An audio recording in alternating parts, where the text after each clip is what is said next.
Hello दोस्तों, आज हम पढ़ेंगे बकौल्ज रिले के बारे में। बकौल्ज रिले एक गैस ऑपरेटेड रिले है जिसका यूज हम ट्रांसफार्मर के इंटरनल फॉल्ट प्रोटेक्शन के लिए करते हैं। जनरल रिले एक सेंसिंग एलिमेंट होता है जो सर्किट ब्रेकर को ट्रिप सिग्नल प्रोवाइड कराता है। बकौल्ज रिले का यूज हम 7 kVA रेटिंग से वाले ट्रांसफार्मर के लिए या इससे ओवर रेटिंग वाले ट्रांसफार्मर के प्रोटेक्शन के लिए करते हैं।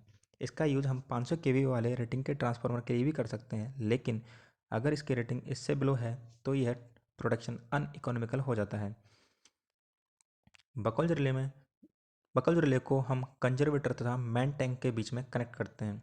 यदि ट्रांसफार्मर में कोई इंटरनल फॉल्ट होता है या कोई ओवर हीटिंग या ओवरलोडिंग की वजह से कोई फॉल्ट आता है तो बकल्स रिले के थ्रू यह पता लगता है कि ट्रांसफार्मर में फॉल्ट है। बकौल्ज रिले में दो एलिमेंट होते हैं, एक अपर एलिमेंट एक लोअर एलिमेंट। अपर एलिमेंट मरकरी टाइप के स्विच के साथ फ्लोट से कनेक्टेड होता है, जबकि लोअर एलिमेंट मरकरी स्विच के साथ में हिंज टाइप फ्लैप के साथ में इसके डायोड पथ्स के साथ कनेक्टेड होता है। जब ट्रांसफार्मर में कोई स्लो डेवलपिंग फॉल्ट होता है तो ऑयल डिकम्पोज होता है, जिससे मेनली हाइड्रोजन गैस डेवलप होती है। यह गैस हल्की होने की वजह से मैन टैंक से निकलकर कंजर्वेटर में जाने की कोशिश करती है।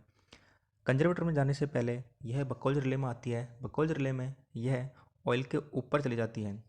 जब ऑयल लेवल के ऊपर जाने से यह गैस फ्लोट को प्रेशर डालती है, जिससे फ्लोट नीचे की ओर आ जाते हैं। जब फ्लोट नीचे आता है तो उससे पहले जो मरकरी स्विच होता है उसमें मरकरी एक साइड तक भरा होता है, लेकिन जैसे जैसे फ्लोट नीचे जाता है तो मरकरी दोनों लाइन के बीच को कनेक्ट करता है, जिससे अलार्म सर्किट बच जाता है। यदि यह फॉल्ट कंटिन्यू होता है और ट्रांसफार्मर का ऑयल कंटिन्यू हीटिंग की वजह से बबल उत्पन्न करता है तो यह ऑयल उबल कर मैन टैंक से कंजर्वेटर की तरफ जाने लगता है।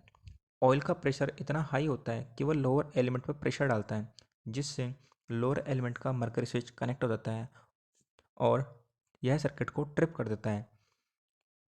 यदि यह फॉल्ट हल्का होगा तो हीट की वजह से जो गैस है वो हाइड्रोजन कन्वर्ट होकर केवल अलार्म सर्किट को बजाएगी, लेकिन कंटिन्यू फॉल्ट होने पर यह ऑयल को उबालने से ऑयल लेवल को ऊपर निकालता है और यह ऑयल गर्म होने की वजह से ऊपर कॉइल रिले के थ्रू कंजर्वेटर में जाता है, जिसकी वजह से हम सर्किट को ट्रिप कर पाते हैं।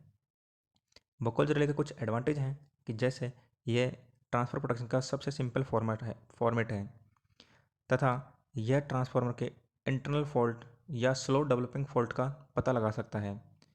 इसके कुछ डिसएडवांटेज हैं, जैसे कि यह ओनली ऑयल इमर्स ट्रांसफार्मर में ही यूज आता है तथा यह ओनली उसी ट्रांसफार्मर को प्रोटेक्ट करता है जिसके साथ कंजर्वेटर कनेक्टेड हो।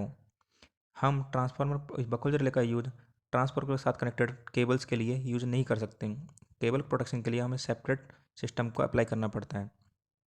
इस प्रकार बकौल्ज रिले ट्रांसफार्मर के इंटरनल फॉल्ट प्रोटेक्शन के लिए यूज़ की जाती है। आई होप आपको इसके वीडियो के थ्रू बकौल्ज रिले के बारे में समझ में आया होगा। Thank you guys.